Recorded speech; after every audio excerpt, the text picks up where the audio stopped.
Hi, and welcome to Soul and Science, a podcast on uniting Western psychology with Eastern wisdom. My name is Nyana, and I'm a psychotherapist residing in India and in conversation with Ardaas ji, who is an international trainer in yogic wisdom, and he is from Portugal. We invite you to embark on a profound exploration of the human journey with us. We integrate scientific insights into the mind with Eastern wisdom on life's polarities, paradoxes, and boundless nature to uncover a deeper understanding of our existence. Season 1, we begin with the exploration of relationships and the part that leads back to the self. Why relationships? We are constantly engaging in relationships with everything around us, from people to our environment. While we usually focus on relationships between two people, the most profound relationship we have is with ourselves. How many of us are truly aware of this relationship we have? Do we nurture it, trust, love, and respect it? Or are we living in fear and rejection of self, waiting to be validated externally? So join us as we go deep dive into the relationship with our mind, our body, and our spirit. So with that, I'm going to ask Ardaas ji to introduce himself. Satnam, Satseva, and Satnam, everyone. Thank you for coming and listening to us and maybe seeing us as well if you're in YouTube. And I am Ardaas Singh. I am originally from Spain. I live in Portugal, and I have been a yogi all my life, even though a long time I denied it. But I was born in a yogi family, and now here I am as a yoga teacher and trainer. And I love psychology and I love Western approaches to science, to medicine, to humanities, to education, to all these things that the yogic wisdom has explored in a different way. Very ancient texts and very ancient practices have explored things that now the Western world is waking up to. And I love to combine both and explore how they are connected. So I'm very happy to do this podcast with Satseva, the other name that Nyana has. And yes, today we have Karma and Dharma. And last week we talked about emotions in general, but the very end of the podcast, we introduced this concept of forgiveness. And I think, excuse me, that topic connects very well with today because when we experience karma, and karma can be both good and bad, okay? Because very often when we talk about karma, we talk about like bad karma, generally like it's become like a fashion, no? Something's happening to you, it's like, oh, bad karma, man. So it's become like a fashion, and we believe that this, let's say something bad has happened to me, and then we either don't forgive the one who has caused that trouble to us, or if we have been the cause of the incident or the accident, whatever happened, then I feel guilty and therefore I don't forgive myself for that. And so I think karma is going to be very, very connected to the concept of forgiveness. And in the last podcast, I introduced this methodology within the yogic understanding that there is a recognition and there's an acceptance and there is an agreement to what happened before the, let's say, the karmic charge associated to that event is released. So when you can forgive, yeah, when you can go through this whole 3 steps, recognize, accept, and agree, and end up in the gratitude of having completed the process, then the karmic charge is released. But I did, that was like the last 5 minutes of the podcast, and I thought it wasn't enough time to honor the concept of forgiveness. And I also wanted to ask the psychological approach to that. So I would like to start today, if it's possible. Satseva, can you tell us what's the psychological approach to forgiveness? How do you psychologists help a client who comes with a deep issue, whether it's feelings of guilt or feelings of a victim? How do you come from there? How do you move from there? Um, when somebody comes in with that, and I think that's such an important part because it comes down to our narrative and our filter of our life that I'm a victim.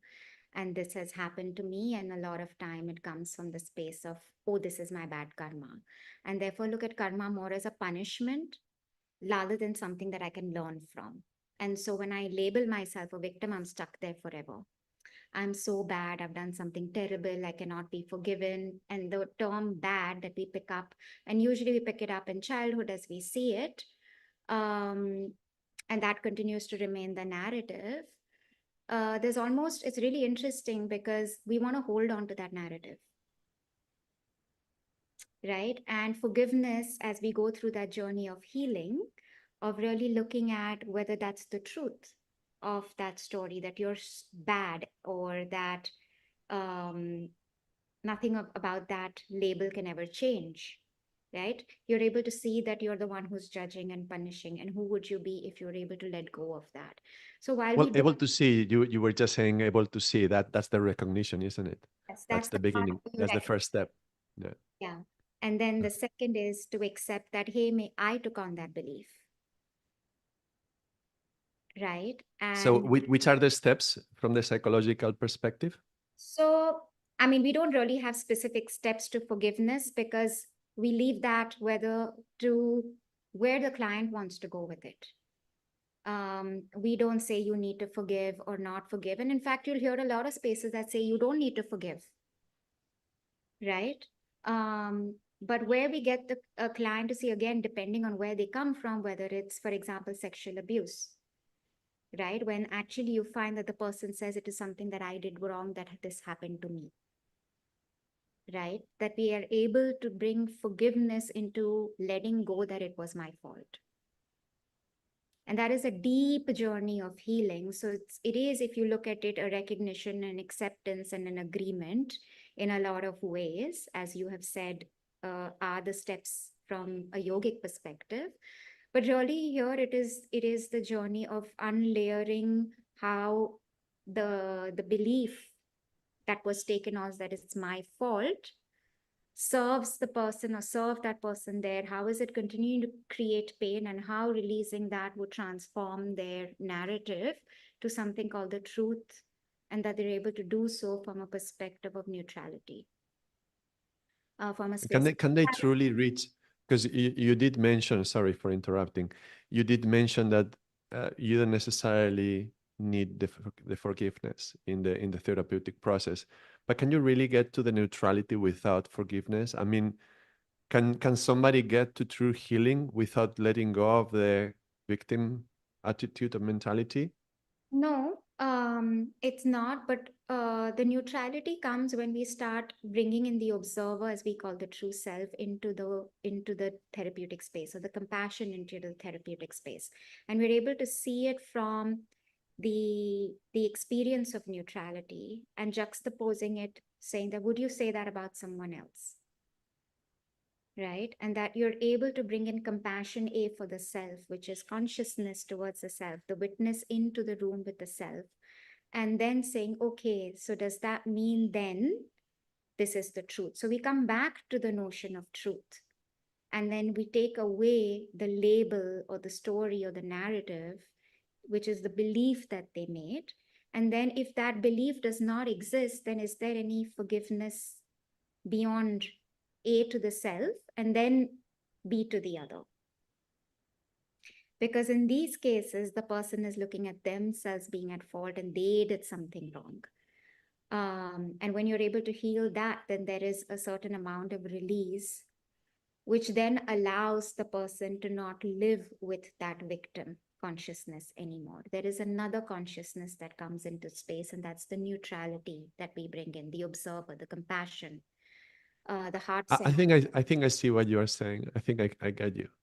So, from what I understanding of what you're saying is that in a way, when you change the consciousness to your role in whatever happened, you recognize the truth. You recognize that actually there was nothing to forgive.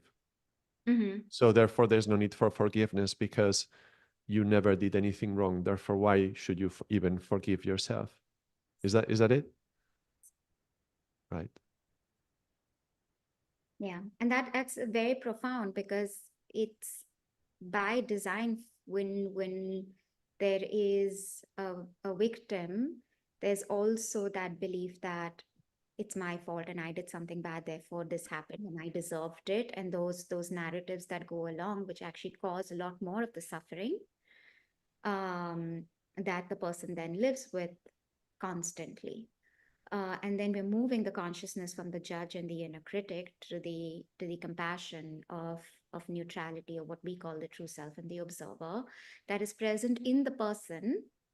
But then now they're able to operate from that as well, rather than just the mind stories that are going on about, yeah, I was bad and this happened to me because I'm it's and then in some cases, especially in our country, it was my karma.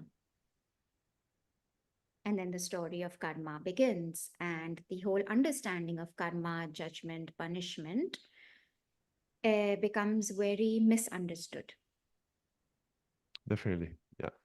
right? And so we become almost passive recipients of that, rather than understand that I can change my karma, and my karma is essentially also the narratives and these beliefs that I have taken on that continue to create a pattern of pain and suffering and programming in my life that can change. And that the more Right. I'm aware of these patterns and programming, the more I can sort of evolve with consciousness to change that, to change the behavior that comes from the compulsion of that story. Right. And then so I'm just going to take a step further and then we'll come back to it. Yeah. Real choice, right? Um, and that is where I see a lot stuff where psychology focuses a lot on reaction versus response. And reactions are more automatic. They're based on emotions that are driven with immediate feelings, past experiences. They're usually defensive, or I'm attacking because I'm going into my sympathetic system of danger, which is flight and fight, or then I go into shutdown, which is freeze. They are all reactions to danger. Right. Correct. Yeah. Versus, And let's just say that when you react, you're automatically creating karma by definition. yes. Right. And because we're doing it from an automatic sense, it's coming from an old limited belief, a narrative, and so I'm still stuck in that pattern. So my reaction is still automatic and unintentional and unconscious. Correct. And if you remember last time we talked about the window of tolerance, which is you're neither hyper or hyper arousal, but you're in your sympathetic parasympathetic system, which is your, sort of your ability to be calm, centered, open, where you're balanced enough to make choices. You can take a pause, you can take a deep breath, come back into your center, and then you can choose a response. And Might be worth reminding us what this tolerance is, because some people may not have listened to the other podcast. So, yeah, so all our bodies react from our nervous system. Everything reacts from our nervous system, from what we understand in psychology and neuroscience and things. And that we have reactive, which is our hyper and hyper arousal, which is our sympathetic, parasympathetic. So if we are hyper aroused, then we're basically screaming, yelling, shouting, and all of it is to protect us from danger, because by design, it's our it's our coping to survive. But when we are operating, and we all have something called a window of tolerance, and most of our life we need to learn to develop and strengthen our window of tolerance, also called resilience in a lot of people, is essentially the part of us that is grounded, that is centered, that is living outside of an automatic, unconscious, reactive state, to the ability to pause and response, because I have that much resilience or a calm nervous system that is not triggered, because I'm able to be in the present moment. I don't immediately go back into the past and say that my mind has created already this narrative that this is what happened in the past and therefore I'm going to react. But I can take a pause, and my nervous system is strong enough to take a pause at this point of time. I've strengthened my nervous system to say, okay, this is what's happening. Is this really what this person is trying to do? How do I choose to respond? And will my response be aligned to who I am, my values, etc. So it gives me the ability to pause between my what I'm feeling and my response. Otherwise, I So feel something and I let me summarize what you are saying from what I hear to see if I am aligned to what you're saying. So something happens and that may trigger in us some reaction based on my personal experiences, past narratives. And that reaction that I do from there, which can be a hyper reaction, for example, that's a karma, that's creation, that's creating karma. But if I increase my level of tolerance, I can see what is happening and notice myself being triggered. But before allowing that action to come out of that reaction to come out of that triggering, I can stop, breathe, take bring consciousness to what is happening, and from there choosing an appropriate response. Correct? absolutely. Okay. So let's just bring the concept of karma and dharma here. Yes. When it's a reaction, it's definitely karmic.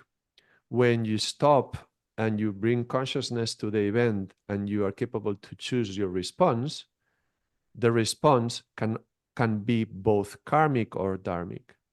Yes. Okay, so our reaction is automatically karmic, but when you stop and choose to respond, that choice doesn't necessarily mean it's dharmic.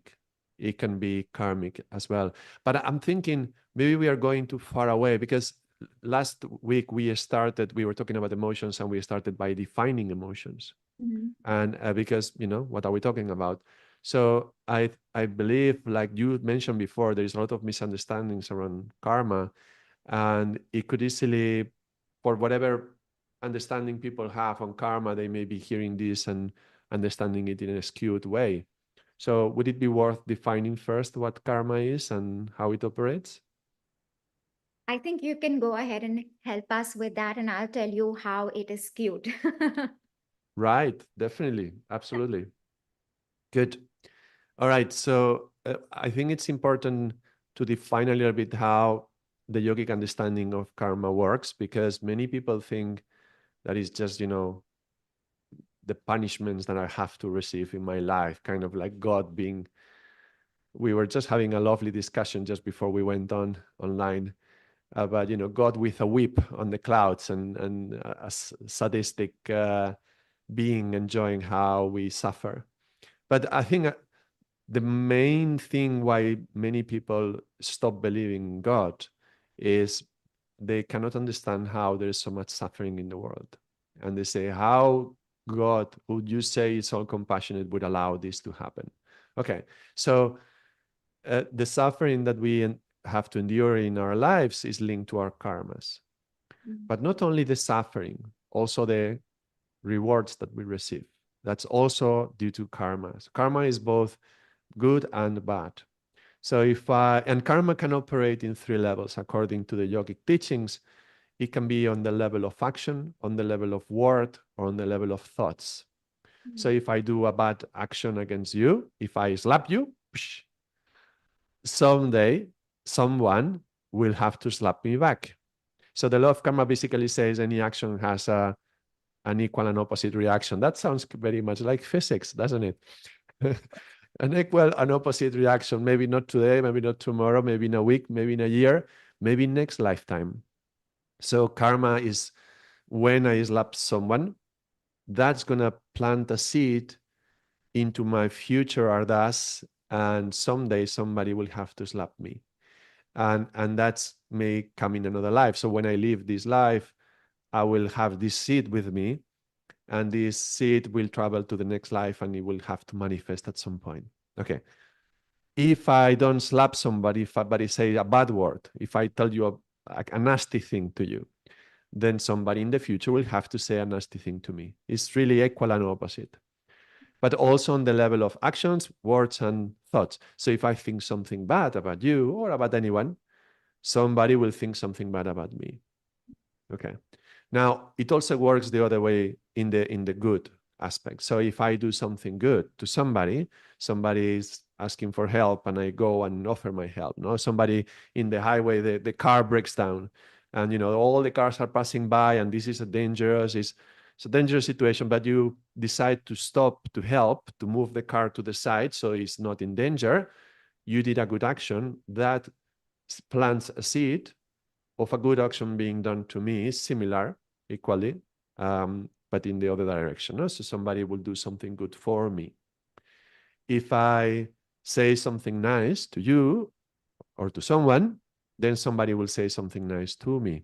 If I think good thoughts about you, then somebody will think good thoughts about me. And I always say somebody because it doesn't have to be the same person. So it goes out of you and it comes back to you through a different channel.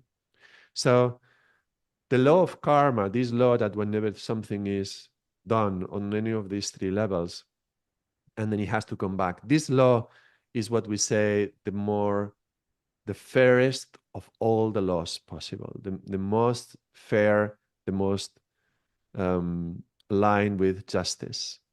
So there is no judgment here. There is no morality here. There is just an equal and opposite response.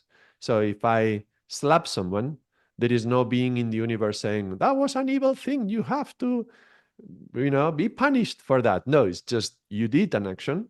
That action will come back to you.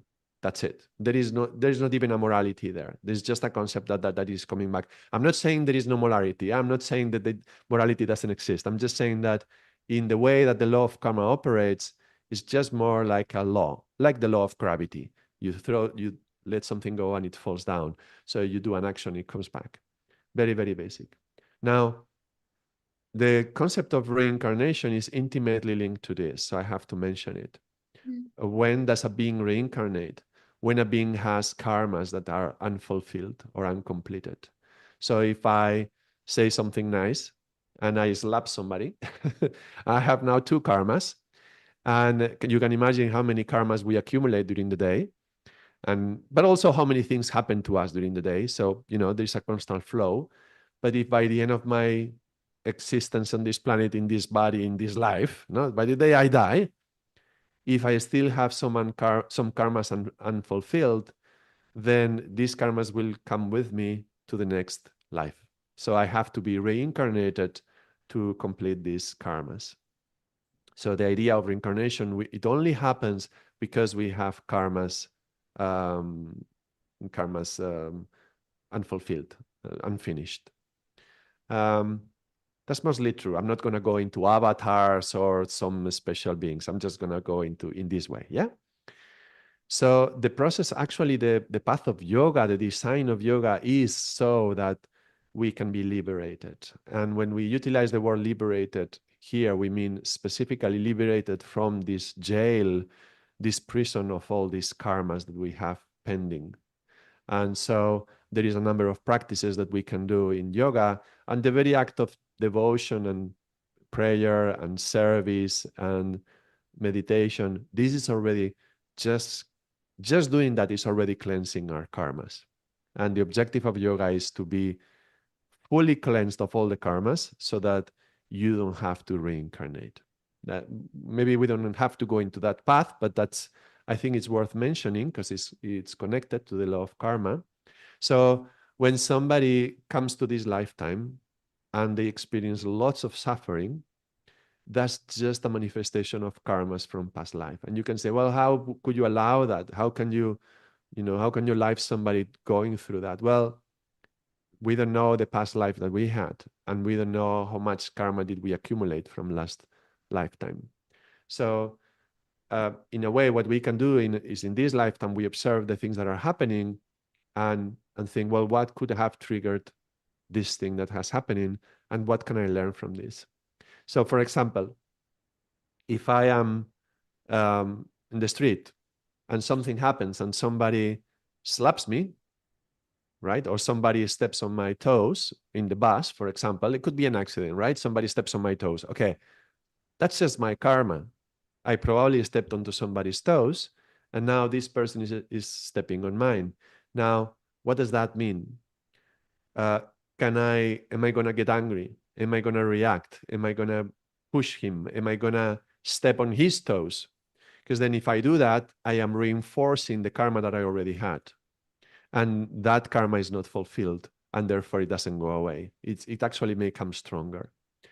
If somebody steps on my toes and that the pain wakes me up, and because I was thinking something else, the pain, whoop, I'm stepped on my toes. Okay, what does that mean? It's just my karma. And this person who stepped on my toes is just the vehicle for my karma. They are not guilty of anything. This comes with the concept of forgiveness. They are not guilty of anything. It's just, this is the way the karma had to come. Somebody had to step on my toes, and it was this person, right? They are just the vehicle. And if I can allow through this increasing the level of tolerance, like you were saying, I can just stop and notice that and not react at that moment and choose to let it go. I can learn something from that, and I can liberate myself from that karma.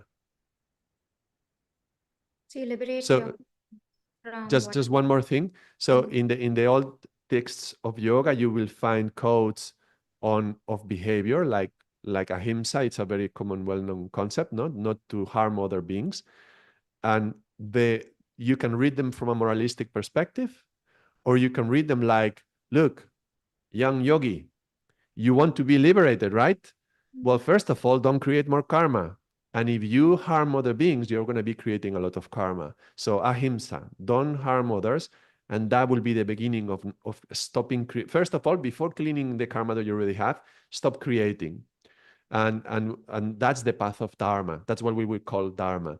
When you align yourself with a path in which you are not creating karma, and you're aligned with this natural intelligence that is guiding this universe and nature, which we can be aligned with, and we can have a harmonious life. Then that's the path of Dharma. And when we are in that path and we choose to act from that place, we are not creating karma. And Does how? that sound like you would like you understood it, or Yes, yes. So from what I am understanding is that uh, when you do a behavior, thought, word, or action, it's going to have its equal and opposite reaction, and that is karma. Uh, yes, and karma changes when you're able to pause and choose a response that has a more dharmic quality it to can it. change, yeah, depending on your response, yeah. Which is what we call karam. Karam can also mean kindness. So Mhm. there is a kindness to the karma when it's something happens, and maybe dramatic. You may go through a crisis, you may be in pain and suffer, but then as you learn through that experience, you appreciate something that you got out of that. That's like the kind side of karma, the kindness that the karma gives me. I think that many people can go back and think about their life, something that happened in the past that was horrible when they were going through, and realize that they are now today who they are because of that. Whatever strength, greed, compassion, courage they learn in life through going through difficult situations. So there is a gift also in going through those experiences. Right. Yeah, because I think a lot of the suffering is related to our, and correct me if I'm wrong, in our culture specifically, this belief that, oh, it's my karma, and so there's nothing I can do about it. And to look at karma as a punishment. Right? And Where, there's nothing to do about it as well. yeah, and this So futile, I am passive. I'm passive, and that's where the Yeah. victim story comes. Yeah. Yeah. And that there is this God above that's doling out this judgment Right. that you deserve this karma because, and that I have nothing to do about it. And so now I don't have a choice, the choicelessness. Right. And I see that a lot because a lot of the suffering is in the powerlessness and the choicelessness of what I'm receiving or experiencing as bad or karma, and feeling like I have nothing that I can do, the powerlessness, the choicelessness, I can't change it, I'm stuck, and this is going to be my life, Mm-hmm. right? Whereas all the karma or whatever the things that are causing suffering in this life, what I'm hearing, are thought, word, and action, which are incomplete from a previous life. You're here to complete them and learn what a lesson. And the lesson is not necessarily a punishment, it is a lesson in growing towards consciousness, right? To move away from unconscious actions and behaviors to more conscious. behaviors, that if this karma doesn't wake you up, what is going to, or if this blow in life is not going to make you self-reflect as to why is this happening, or this is a repeated pattern and I'm going to continue to create, I'm going to continue to be conscious. Yes, and that lesson comes back with you when you come back. If you come back in another life, whatever lessons you have learned, you already have that wisdom. You already So have that's, yeah. that's so important, because we don't recognize that we already have the wisdom, and Hmm. we already have what we need, largely. And a lot of what we need to do is to able to sit and reflect that this with consciousness, that these are my own created thought, word, and action. And this thought, word, and action is related to a narrative and a story about this thing to do with God. And then if I were to transform that, what is possible? And this is the thing as well, because it's easier to blame God Yeah. than to recognize that something came from you. Maybe not from this lifetime. We don't remember. I think the fact that we don't remember past lifetimes is actually a blessing. It's actually a gift. If we remember everything that we did wrong in other lifetimes, or like some people will say, I would love to live 500 years. Well, you know, we struggle so much with the mistakes that we did in this lifetime already. It's already so hard, and many people, they go through life remembering very sternly the things that they did wrong, and sometimes they give much less emphasis to the things that they did right, but they particularly remember the things that they did wrong, or that something very wrong happened to them, and that takes more um, weight in their life than the things that the blessings. We say count your blessings, not your curses. But the thing is, most people actually carry their curses like a very heavy load. Imagine if you remembered the last 10, 20 lifetimes and everything that who knows what we did? Who knows what I did in another lifetime? I don't want to know. Some people go into this fantastic fantasy of going and past life regression and all that hypnosis and trying to remember who they are, and then they can figure out, if it even happens, because a lot of it is fantasy, but if they even have an access, who knows what you uncover. Do you want to get into that mud? Because it's already hard to deal with the issues in this lifetime to go back to the others. So the thing is, when we are in this lifetime and we don't remember anything, one very easy option is to blame God and Mm. say, no, yeah, it's God's fault that this is happening, and not take responsibility for karma. But I think if you contemplate and you consider and you are open to the possibility that this law of karma, which so many societies and so many cultures speak about, if it's even possible, can I observe it? And many people will observe that there is also like karma express. You know, like you say a bad word and then you stab your toe on the furniture, right? Immediately. And it's like karma is like, okay, let's not take it to the next life. Let's put it right here. And that's a good way to realize as well. Yeah, karma can be very, very immediately realized. And so if you recognize, well, karma exists, well, then all these things that I was blaming God for, maybe it's not God to blame. Maybe it's just the consequence of my previous actions. I mean, of course, psychology, we don't look at karma, right? Even though it's, when I'm coming from a psychology space, I'm coming with this predominantly being Indian, and it's such a big part of our culture Right. and right. I don't know if this is some. I'm sure there is. It's of some sort in every religion where you talk that God's punishing me for what I have done and forgive me, God, for my sins, and it's everywhere that this God is punishing me for something. And it's really interesting because the work of what we do is essentially to bring awareness to our patterns and our stories that are causing us this pain and suffering, that's making us behave in repeated patterns that are automatic and unconscious, which is actually in a lot of ways bringing you awareness of unconscious behaviors and patterns which you're creating thought, word, and action, which may be causing harm to yourself or to someone else.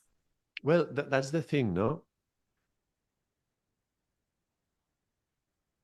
Imagine God just created the law of gravity and you figured it out, right? You do your experiments and figure out the law of gravity. Imagine now, okay, I'm going to jump through my window And then when I crash on the ground, I will say, God, why did you punish me, crushing me? God say, well, nobody asked you to jump off the window, right? So the law is there, and the law is universal, and the law is fair, and the law of karma operates in the same way. It's unescapable. But then if you figure out that these things are like this, and even if you don't believe in the law of karma, even from a perspective of psychology, your attitude is going to have an impact in the world, and that impact is going to be reciprocated.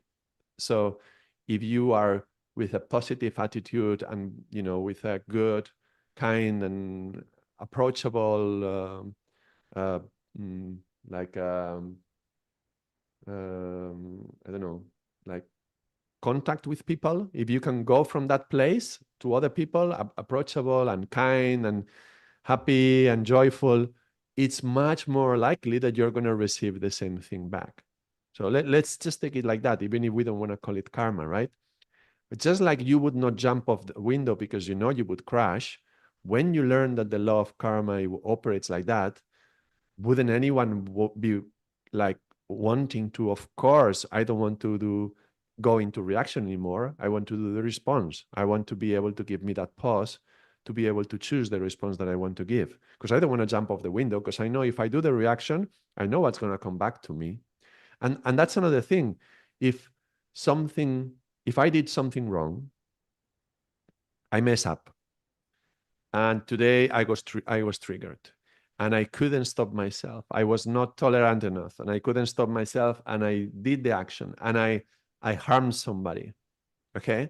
Well, that karma is going to come back to me for sure. There's no that's going to happen. Okay.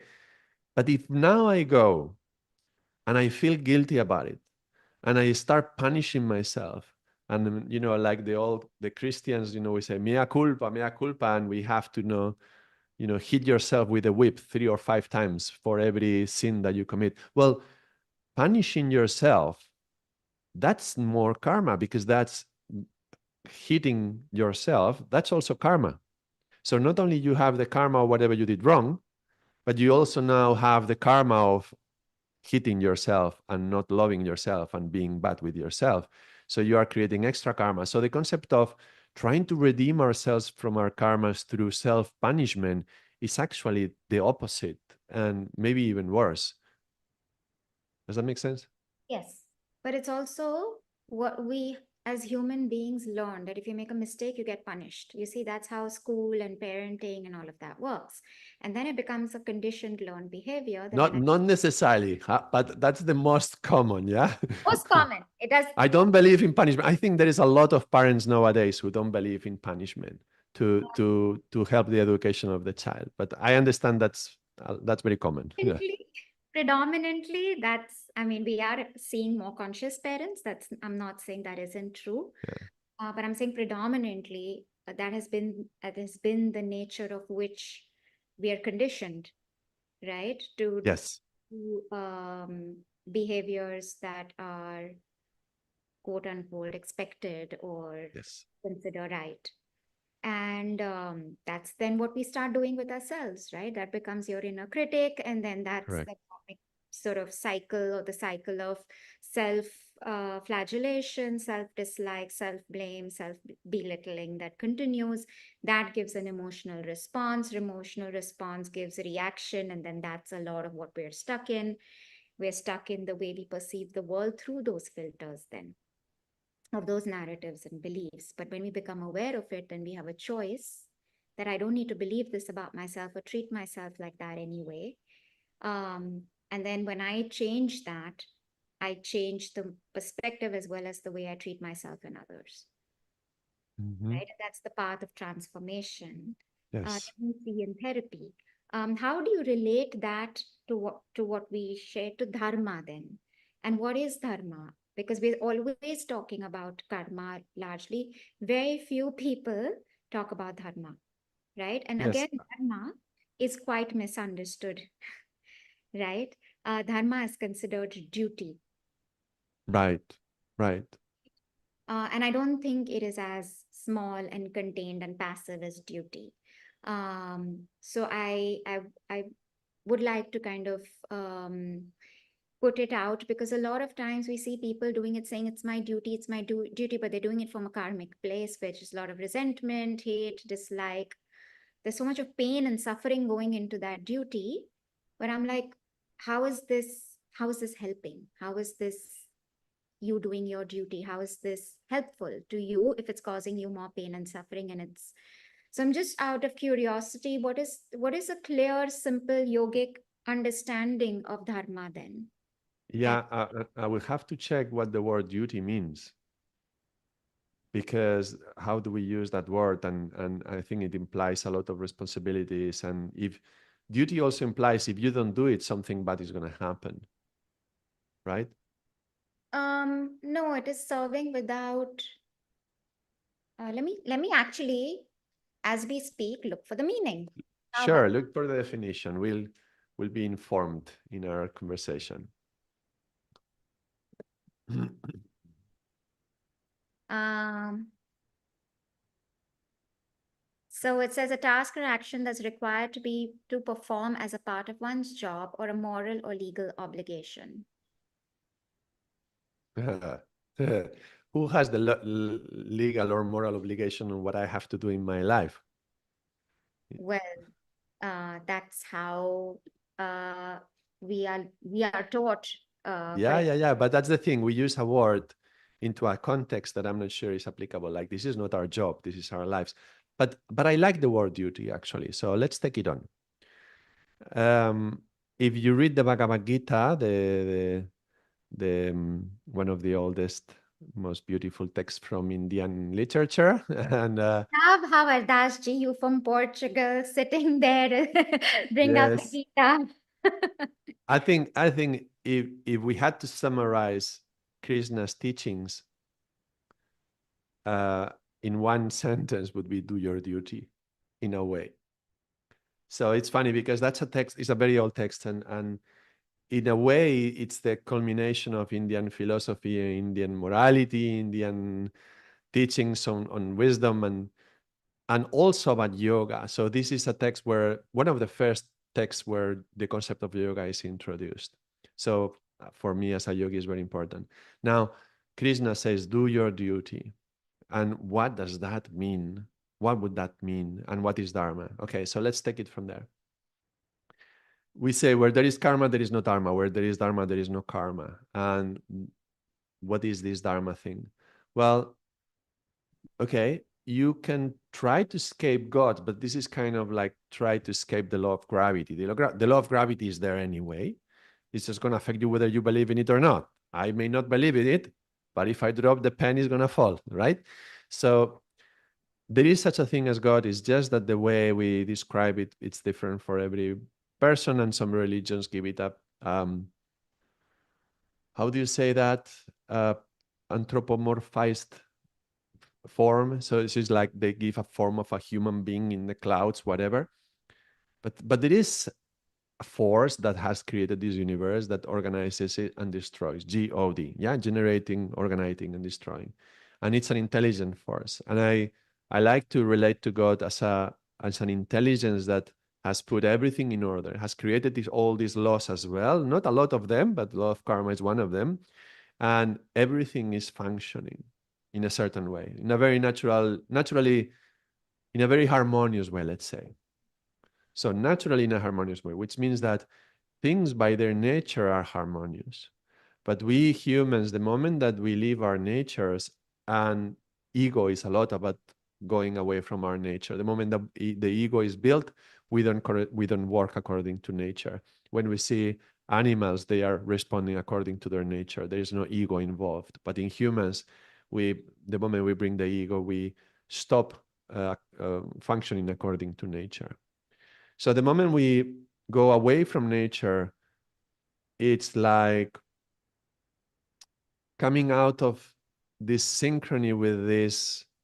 Let me put it with music. Let me put a metaphor with music. There is an orchestra playing, and naturally, every instrument is tuned in, and every instrument is playing harmonically. And then I want to be a little bit different because I want to do my own thing, and I want everybody to notice me. That's the ego. So I have my own, let's say, violin, and I'm going to start doing my own little thing there. Now, at first, it may still be in harmony with the nature of the orchestra, and the music may even be enjoyable. And actually, the ego loves that. Oh, I can enjoy this beautiful music. But then the more that we go into our own music, the more we forget about the orchestra and we just want to perform. And then that's creating karma, by the way. Yeah, now we are creating karma the moment that we are doing our own thing. Now, there is such a thing as a harmony, and there is such a thing as a wholeness, a holistic vision of everything around us. And we have the capacity, because by our own nature, we have the capacity to tune in to this harmony, which is guided by this primary intelligence, God, and live in a beautiful symphony. Or try to create our own music away from this symphony, but doing the concert at the same time, and create a cacophony of sound that is going to be disturbing for everybody to watch or hear, let's say, and disturbing for ourselves. So that's suffering. When we are going away from the harmony, there is a path that is harmonious. When we go away from it, we start to do our own things because we think we know better, because, ego. And then as we don't even tune in with the orchestra anymore, we tune in to ourselves and whatever we like, whatever frequency we like, that frequency goes away, and then we are in dissonance and in disharmony with everything. That's the path of karma. Dharma is when we come back to listening to this harmony and the intelligence that is behind this harmony. And if we listen, we will perceive there is one thing we call hukam, which is like a command, God's command, that is telling us what we need to do to go back to harmony. When we follow this command, follow this hukam, which we can perceive it sometimes is more like an intuitive perception. It's not like we don't read it anywhere. It's more like an inner feeling, but we have to learn to tune into that feeling. When we can perceive that hukam through that intuitive perception, hukam is the God's command, then as we allow ourselves, whatever actions come out of following that hukam, those are dharmic actions and they do not generate karma. So where there is dharma, there is no karma. Mm. It's difficult to explain what dharma is, but I would, summarizing, when we align ourselves with this intelligence that is guiding the universe, and when we go back to our own nature, our true self, not the ego, and that means peeling off all the layers that we discussed on the very first podcast when we were talking about the mind, peeling off all the layers, going back to our true essence, going back to the third podcast when we were talking about the soul and the essence. When we tune into that essence, we are much more capable of hearing that harmony and knowing what we have to do to go back to that harmony. We tune into the orchestra, the nature around us, and we know the melody we have to do. And when you do that melody has not a consequence. So those actions that come from there, those words that you say, those thoughts that you think in that line, they don't create karma, and you don't have to pay for it, let's say. Right. So what I'm hearing, and would it be safe to say, um, By the way, this is my understanding of Dharma, okay? Probably another teacher will say it in another way. This is the way I will say it. And the way I say it today, maybe tomorrow I will say it differently, but right now, this is how I'm tuning into it. yeah, no, I think that's helpful to think of it as tuning in, um, because I'm trying to look at it from a psychological perspective as to what we do in therapy. And what we want people to become aware of is their intuition, right? And to listen more, because we're always in conflict between the mind and the heart, Right? right? And that's the big struggle, the inner conflict, Right. right? It's the ego, the super ego, the id, and then there is this intuition, uh, and nobody's talking to anybody. Yeah, and that's the conflict inside. And how do you become aligned and attuned? And yet sometimes I'm like, you know what? When I hear my inner voice, I just feel calm and I know it's the right thing. And yet sometimes I don't listen to it. I doubt it. Mhm. And when I know I have to do that, that's And then a lot of what we understand is with the louder the outside voices were, um, the softer the voice. We stop trusting the voice internally, Right. right? And that the journey is to come back to listening to that inner voice and tuning into that inner voice by softening the voices that are there in the mind, right? To soften the voices of the critic and the this and the that, Especially the doubt. especially the doubt, right? And to able to sit and in still, because what are we otherwise notice? Everyone's doing, everyone's distracted, there's anxiety, there's this, there's that, because all of us are repressing that voice. That is our natural state. Because I was like, your natural state is balanced. Your natural homeostasis is balance. It's joy, it's happiness anyway, it's stillness by design. Mhm. But when you're not, when you're away from that the most, is because you're living in your mind so much. You're disconnected from your body and that and the sound of your inner voice. And let me just say, that doesn't mean that everything is aligned and perfect in your life, Mm-hmm. because you may have a karma to suffer a cancer, and that's going to have to manifest through your body, and it's going to go into that level of the physical body. And yet the way you can battle through that, it can be a dharmic way, and you can be peaceful within, and you can bring, maybe you even suffer the ultimate consequence in this body to die through it.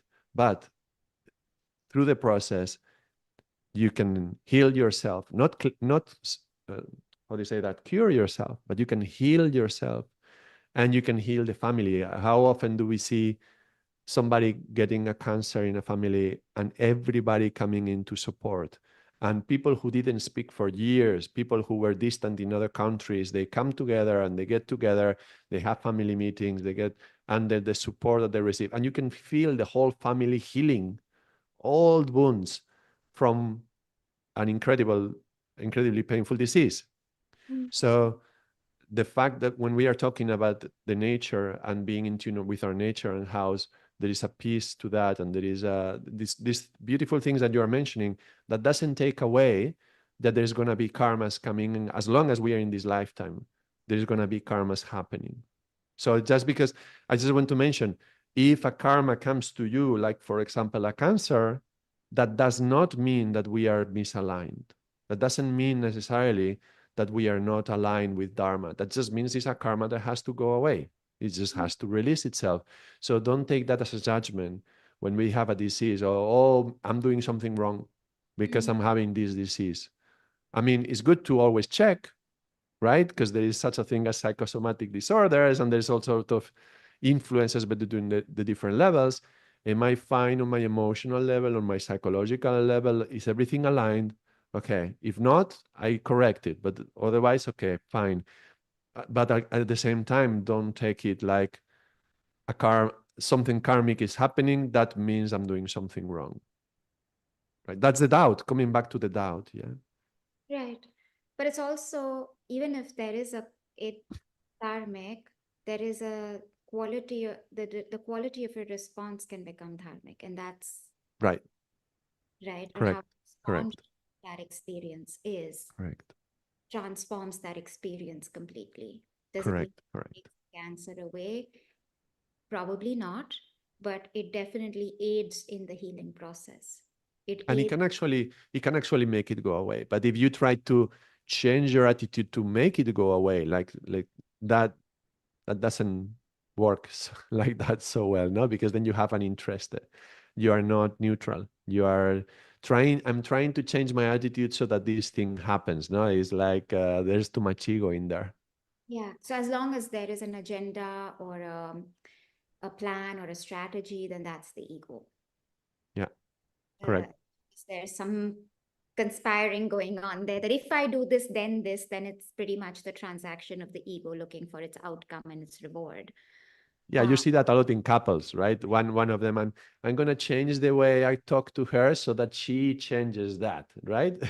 Well, then you're just wanting to change her, right? You're not trying to change yourself so that that have an impact on the couple. You're trying to change her, so you're trying to manipulate. How can I do it to change her? That's Exactly. Absolutely. And that's constantly happening in all our relationships because we're looking for an outcome and a reward versus the dharmic response, which is to observe the quality of your response without expecting anything to go away, change, whatever, but you're able to be in that experience from a space of neutrality, which is very hard. It's I don't know how to be yeah. with cancer and be neutral at the same time. I don't know what how to do that or um in in such a situation, for example. I think these things maybe in hindsight you possibly can, but it would be interesting to me to see if there are people who are able to go through that with neutrality and that deep understanding. Because I was reading a book about the compassionate intention of illness, that its intention is to bring your awareness to a part or an aspect of you that needs to be seen, that is not being seen. It could be gratitude for life, for example, or whatever it could be. That there is a compassionate intention to the illness of the body.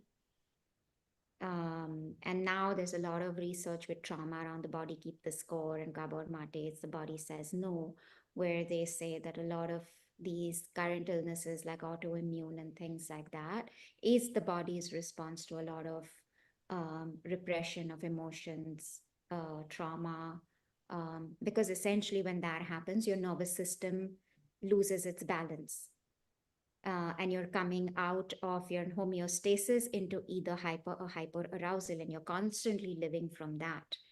And that by itself is dis-ease, and that is disease. And that it's probably bringing your awareness to slow down your life and eat healthier and take care of yourself and give yourself what your body needs or your soul needs. So many people relook at life like COVID did for a lot of people. They started questioning, is this the kind of life I want to live? Right? A lot of people left big corporate jobs and started living in different lives and saying, hey, this is what I always wanted to do. I'm going to listen to my heart now. So much of that, I'm not saying that COVID was easy or that was, but I'm saying I did see a lot of people who use this as a pivot to how they were approaching life and their understanding of it. Mm. That why was I chasing this when, actually, to me, this is of meaning, spending time with my family, and I'm going to cut down my work hours and spend more time with family. Example. Mm. Yep. And it was really interesting I'm just going to add this one more thing was there was this gentleman who was getting this lifetime achievement on this big like businessman in India, and they asked him, hey, we have one question for you. If there was if there's one bit that you would share being one of the biggest businessmen in India, what would you share as this lifetime achievement award? And his response was, I wish I had worked less and spent more time with my family. Yeah. How many people say that actually? And When, I guess everybody was expecting a very different response, right? yeah. Not to say that one is better than the other, but then you relook and recalibrate, and you look at it from more consciousness and awareness of how are we being in this world or are we just doing? And when you come back to being, is that a different experience of dharma and consciousness than the doing, constantly doing? And that's possibly what's making us sick today. How much we do to compensate for some emptiness or some lack inside Yeah. as a compensation. Yeah. It's just Yeah. compensations never work. Yeah. And yet we think that's what, and it always boils down to at least what we see in is this belief that I am not worthy and I'm not enough, and it's this worthiness and I'm not deserving, and the whole journey of all of this is to come back to how you were always whole, and the Comes wholeness. back to the concept of feeling guilty. Mm, If I feel not worthy, it's because I feel guilty of something and I need to be punished as well. mm, That's why the concept of forgiveness is so essential. Even though, you can approach it like, okay, change your perspective of there's nothing to forgive. But at the same time, we chose to feel guilty, Mm. and we chose to feel worthless or not worthy. And okay, I need to forgive myself for having chosen that. Not that I'm guilty of doing anything else or having, like you were talking about abuse, somebody who suffers abuse and then they're feeling guilty. I'm not saying they are guilty of having done anything, but they chose to feel guilty. I mean, it was a subconscious choice, and the child is innocent and all that we say. But now, as adults, we look back and we have to choose to let go of all that and to forgive whatever is there to forgive, and come back to the innocence. Otherwise, from that perspective of guilt, that's it. I'm not worthy. I don't love. I don't deserve love. I don't. And then we try to compensate by whatever, becoming a businessman and being very successful, whatever success means in my field. No, Yeah. I'm, And I I'm very dysfunctional. think, yeah, and I think that's so many books are today being written about that Yeah. and questioning that thing. But I think such an important aspect that I want to like be in the interest of time, just bringing that back is the word choice. Mm. That so much of what we talked about, karma, victim, forgiveness, that when we take that as absolute, then we take away from ourselves the power of choice. And choice is what changes a lot. When I'm aware of my choices, that I do have a choice in this action. So many times I hear people, I don't have a choice. And like, but you always and have. and that is to your duty, Yeah. because it's our duty in a way. Our job is to be choosers, to be the ones who are conscious beings, affecting like conscious actions in the world. That's our duty, to align ourselves to Dharma and to know what is my Dharma, my path, my.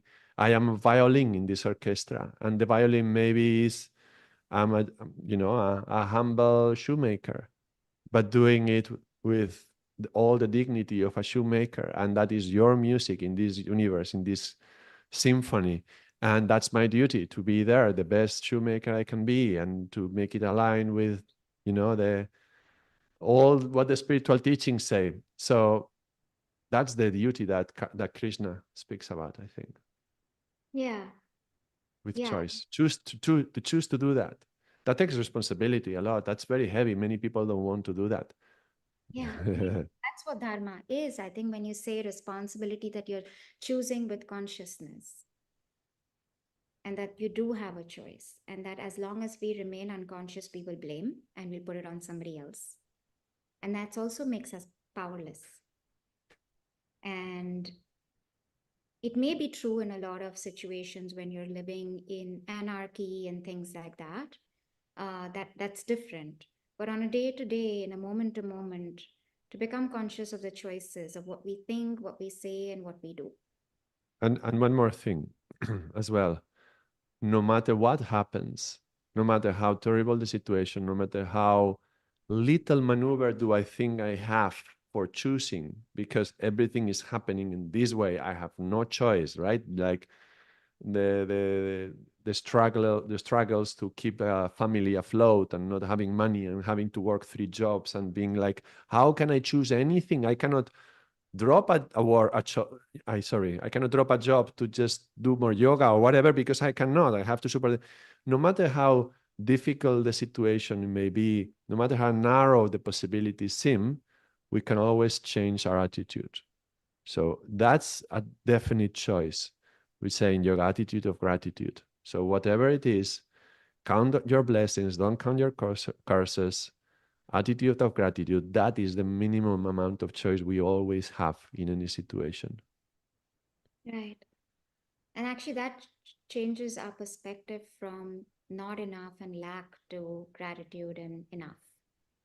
Um, and that in itself is a different way of leading life, I think, than the other one. And that is a choice. It's like the Muslims say, inshallah, right? Yeah. Inshallah. Yeah. Yeah.